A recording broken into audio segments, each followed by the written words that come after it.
Now that Ali dispatched of George Foreman, his tremendous knockout performance against George Foreman, a lot of people, was back high on Ali, and Ali, he wanted to fight, Frazier for the third time to, you know, break the tie because it was 1-1, and they a lot of reasons why they gave Frazier that fight. They thought Frazier was, done. They thought Frazier didn't have a whole lot left. They thought, Foreman took a lot out of Frazier with those knockdowns and that brutal fight that they had. And, they thought they was catching Frazier at a good time. So Ali, he was high on himself. They say his training camp was in chaos because he really wasn't, you know, training real hard because he thought Frazier didn't have anything left. Frazier said he came into this fight, willing to die. He was going to put everything out there that he had, and he was going to take it to Ali. He wanted to destroy Ali. He wanted this fight bad, so he knew it was his last hurrah. So he took the fight very, very seriously. Ali, he went back into his tactics, discrediting Frazier, saying Frazier, back to that Uncle Tom thing.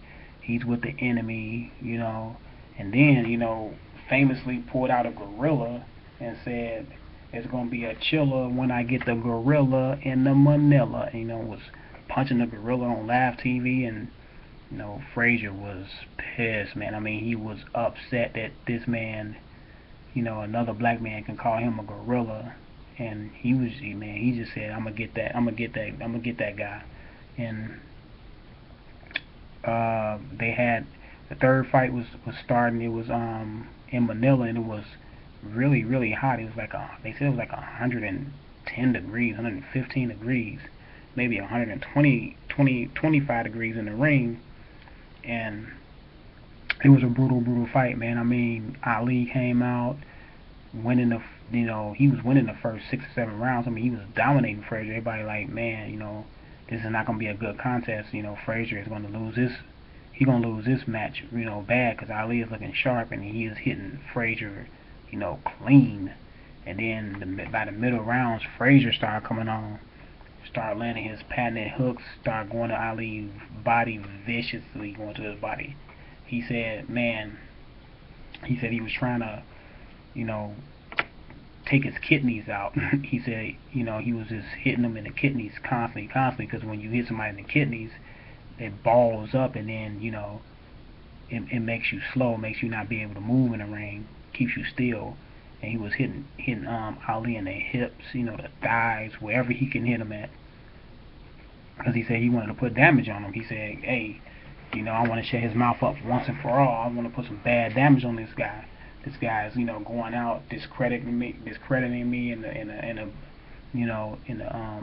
a society, where me and him, we grew up grew up under the same rules, far as, you know, being segregated and not being able to, do things that the white people was doing.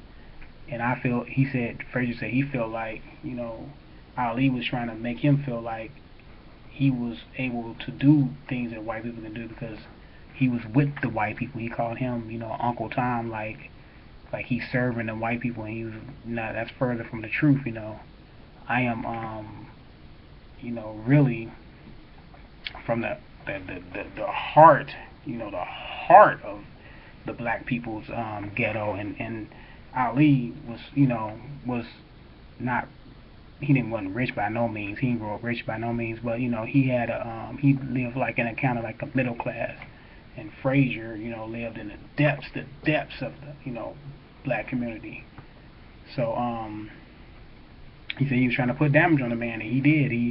He started, I think, the middle rounds, he started putting a lot of damage on Ali, and they was talking about they were close to death. Ali was saying this is what death is feel. This was death feels like, because he said he was exhausted. Frazier was exhausted. Frazier's eye was closed, and his other eye was already messed up. Because he fought most of his career would have already have blind in one eye because he had a accident and some accident he had in training or something that messed up that eye. So he was already partially blind in that eye, and his other eye was closing up. So by like rounds 12 and 13, Ali started coming back, and Ali was hitting, Frazier, with clean punches again. But this time he was hitting him with wide open clean punches because Frazier couldn't see the right hand. So he was hitting him with the right hand constantly, over and over again.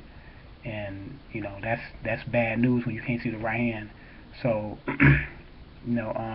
Panama Lewis, Frazier's corner man, said, I'm gonna let you go out for round 14, but if you keep getting hit with those right hands, you don't move your head, I'm gonna stop the fight.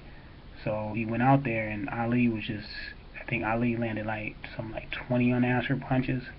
He came to the corner. Panama Lewis was saying he gonna stop the fight, not knowing, it was a story that Ali was telling Angelo Dundee to cut his gloves off because he couldn't go back out there. He was so exhausted. He said, "I'm so exhausted, I can't go back out there cut my gloves off." But you know, uh, Frazier's corner didn't know nothing about that. So Panama Lewis said, asked Frazier how many hands he got up, how many fingers he got up.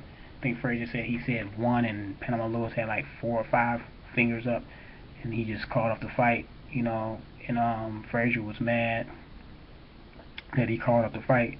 So it was a grueling fight, man. That was, even he was a winner, because it got to be a winner at the end of the day. But both of those guys put everything in the ring. I mean, they left everything out there in the ring. That's both of them should have retired after that fight because it was so grueling. They were past their primes. By the time they fought this third fight, and they both should have just quit after this fight. But Ali, he kept marching on. He wanted to fight some more after this fight. He fought, a guy by the name of Chuck Wepner. They call him the real Rocky, because he was a bleeder. And Chuck Wepner told his wife that tonight you're gonna speak with the champion because I'm the heavyweight champion of the world because I'm gonna beat Ali. And after the fight, he went to his room with the hotel room where his wife was at, and his wife said, "Where's Ali?" Because she knew he lost the fight. And he said, "What are you talking about?" She said, "Because you told me I was gonna be speaking with the heavyweight champion of the world tonight." That was funny, man. That was funny. But supposedly he dropped Ali though in that fight. I think he dropped Ali with like a body punch or something like that. And because Ali was kind of like playing with the guy at first, and after he dropped Ali, Ali got up and started putting some serious work in. But the guy did drop Ali, so he did something in the fight that was memorable. But he fought a guy by the name of Ron Lyle, a guy that did time in prison. He was like a heavy puncher, with some power. It was a pretty good fight, but he ended up stopping Ron Lyle. Everybody thought that was gonna be a good challenge for Ali, but he came through in that fight. He fought Ken Norton 3 times. He lost to Ken Norton in that first fight, though. He got his jaw broke, and I think Ali got his jaw broken like the 2nd or 3rd round, and they was fighting 15 rounds back then, and Ali went like 10 rounds with a broken jaw, man. That was courageous. That's hard to do, man. It's hard to do, for you to go 15 rounds with a guy that big, with a healthy jaw, but with one side of your face broke, your jaw broke, man. That had to be tough. I mean, Ali had a heart, man. Ali, he fought wars in the ring. What he did, he challenged himself. He fought George Foreman. He fought Frazier 3 times. He fought Norton 3 times. He fought Ron Lyle. He fought some great fighters. He fought George Foreman, and George Foreman was a young and up and coming heavyweight. He was destroying everybody else, and put the game plan together and beat George Foreman when everybody else thought it was impossible. He beat Sonny Liston when everybody thought it was impossible. See, that's why people, say Muhammad Ali is the greatest, because, man, he captivated people, man. He was a showman inside and outside the ring. You know, he wasn't loved by everybody. People had this misconception that he was loved. He wasn't loved by everybody. He was loved by a lot of people, but a lot of people didn't like Muhammad Ali because a lot of people didn't like his brashness. His being bragging all the time, and putting the way he put Frazier down, the way he talked about Frazier in the manner that he did. A lot of people was uncomfortable with that, and Ali was the biggest athlete on the planet. He was he won he was the first time champion to win a heavyweight championship 3 times. He was a lineal. He was the first one that won the championship 3 times, and he was a lineal champion. I mean, he was the overall champion. He was the heavyweight champion, of the world. So it was one fight that it shouldn't even happen, and that was a Larry Holmes fight. That was criminal. The people that authorized and let that man fight, the boxing commission, they should have went to jail, man, because it was reported that Ali went to the Mayo Clinic and he couldn't even pass the physical. He couldn't even put his hands on his nose. They say he kept missing his nose by an inch, to the side or inch to the other side. And if you can't pass a medical test, then I don't know why this man got approved to fight. He was losing his his reflexes was getting slow. He was talking slower. He was moving slower. He was getting beat up and pounded in sparring. A lot of people that was there said he was getting pounded and beat up in sparring bad. That's a sign right there when your sparring partners is beating you up. Not beating you up, but dominating you in there. To be kind. And he got in the Holmes fight. He said that he was gonna pull it out. He said nobody thought I can beat Foreman. Nobody thought I could beat Liston. Nobody thought I could come back and beat Ken Norton, and I did. And he said I'm gonna do it again. And some people believed him, but a lot of people thought that he was just past his prime, like way past his prime. And he got in there. I think the first couple punches that Holmes landed on him, it was just about over. It was like he curled up in the corner, man, and really wasn't fighting back. I seen the fight. He really wasn't fighting back. I don't think he landed a punch, man. I think he threw a total of, I think he threw a total of maybe 20 punches in the whole fight, if that. He wasn't even fighting back. Larry Holmes was just pounding him. He was taking a beating, and Larry Holmes was asking the referee to stop the fight. The referee wouldn't stop the fight, and I guess Elijah Muhammad's son, forgot his name, but he stopped the fight. In round 7, he stopped the fight because he said Muhammad Ali had enough. So he stopped the fight, and they stopped the fight mercifully. And Ali still wasn't done then. He went on to fight Trevor Berbick and lost that fight. Then he retired after that, but it was kind of too late. He should have retired after that third Frazier fight because it took so much. See, once you're in a grueling fight the way they were in, 2 high-level fighters, 2 A fighters, because it's very seldom that 2 A fighters get into a war like that. And usually when 2 A fighters get in a war like that, they leave everything in the ring, and they take everything out of each other, and they're never the same after that. It's just once it's beaten out of you, it's gone forever. You just can't get it back. It's just you leave a part of you in that ring. And Frazier and Ali in that Thrilla Manila left a large part of themselves in that ring, and that should have been Muhammad Ali's last fight.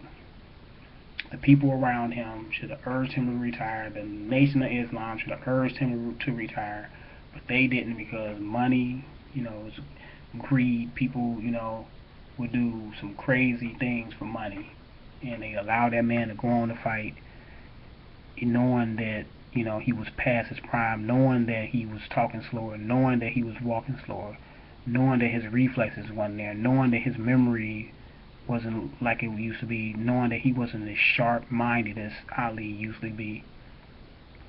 But that's the fight game. I remember Ali said he didn't want to finish his career like his hero, one of his heroes, Joe Louis did. Joe Louis went out the same way, fighting too long. But Joe Louis ended up coming back because he had tax problems and he needed to fight again. But a lot of fighters, some fighters, they don't know when to hang up the gloves. It's hard to tell a fighter to hang up the gloves when that's all he's been doing all his life. And Muhammad Ali loved the limelight. Muhammad Ali liked to be at center stage. So it was hard for him to give up that limelight. That's what a lot of fighters. It's hard for them to give up that attention, that center stage. That feeling of being the man. And he was a heavyweight champion, so you the man amongst all men. You the king among all kings. So, but Muhammad Ali is recognized as being one of the great ambassadors for boxing. He's been all over the world, visiting different countries, on behalf of boxing. So, Muhammad Ali is like one of the top 2 or 3, known sport figures in the world. It's Muhammad Ali, Michael Jordan, and Mike Tyson, so that's an exclusive club, and Muhammad Ali hasn't fought in a long time, and everybody knows Muhammad Ali. Everybody knows Muhammad Ali. Muhammad Ali is not only great inside the ring, he's great outside of the ring. See, that's why a lot of people call him the greatest, because he's multifaceted. You know what I'm saying? He's a showman. He showed, he was a showman inside the ring, outside of the ring. He was charismatic, very outgoing, a champion, a heavyweight champion that brought a lot of attention to boxing, good or bad. He brought the attention to boxing. When he was a heavyweight champion, the heavyweight champion ruled the world. It wasn't the lighter weights, really didn't get a whole lot of shine. It was the heavyweight champion of the world, Muhammad Ali. He sucked all the oxygen, out of the fight game, which when it's a charismatic heavyweight, that a lot of people like, that's what the heavyweight champion does, because he's known as the baddest man on the planet. He's known as, if you put me in the ring with a middleweight, I'm gonna beat the middleweight. Put me in the ring with a light heavyweight, I'm gonna beat him. There's no welterweight better than me. There's no lightweight better than me. No featherweight. I am the baddest man in this room. But in my opinion, he's the best heavyweight, of all times. I know a lot of people will say Joe Louis. Joe Louis is a great heavyweight. Joe Louis was he was right there. You could say Joe Louis and Muhammad Ali, one was 1A, one was 1B. But Muhammad Ali is definitely, one of the best fighters ever. A lot of people say, oh, he didn't go to the body. But if you look at Muhammad Ali fights, he did go to the body. So I know people got that out there. He never went to the body. The man went to the body. He wasn't a vicious body puncher like a Tyson or a Frazier or a Chavez. He wasn't a vicious body puncher, but he went to the body. I don't know why people say he never went to the body or he don't go to the body. The man went to the body. Go look at some of his fights before you say he didn't go to the body. Go look at some of the fights, and then you tell me if he went to the body. Even if you go to the body 10% of the time, you can't say a person don't go to the body if he went to the body. If he goes to the body, okay, like you can say he wasn't a vicious body, puncher, or he didn't go to the body a whole lot. No, he didn't go to the body a whole lot, but he went to the body. He was 6'3". A lot of heavyweights, especially tall heavyweights, they don't go to the body a whole lot. They'll go to the body, but they won't go to the, because it's essentially you giving up your height. You know what I'm saying? And especially when you that tall. You know, when you Tyson height, like 5'11", 5'10", Frazier height, 5'11", 5'10", you know, it's easier for you to go to the body because your center of gravity is lower. So it's easy for you to go to the body, you know, a whole lot and with some success because you fighting tall, rangy guys. Usually Muhammad Ali was fighting shorter guys. A lot of times he was fighting shorter guys, so they got shorter torsos. You know, so you got to bend down if you really want to go to the body. You really giving up your height. There ain't no excuse saying why he didn't go to the body viciously, but that's just a reason why he wouldn't go to the body a whole lot. But he had fast hands of any heavyweight. He revolutionized the heavyweight division with his footwork because nobody was moving like Muhammad Ali. Let me tell you, no heavyweight was light on their feet like Muhammad Ali was. He brought that to the heavyweight division. He brought those fast hands to the heavyweight division. He had quick reflexes. He brought that to the heavyweight division. So, you know, he revolutionized the division. And that's why a lot of people say he's great, because to be great, you have to do something that somebody has not done. You have to bring something to the table that somebody has not done. You have to be the first to do something, and then that makes you great too. That's part of greatness too.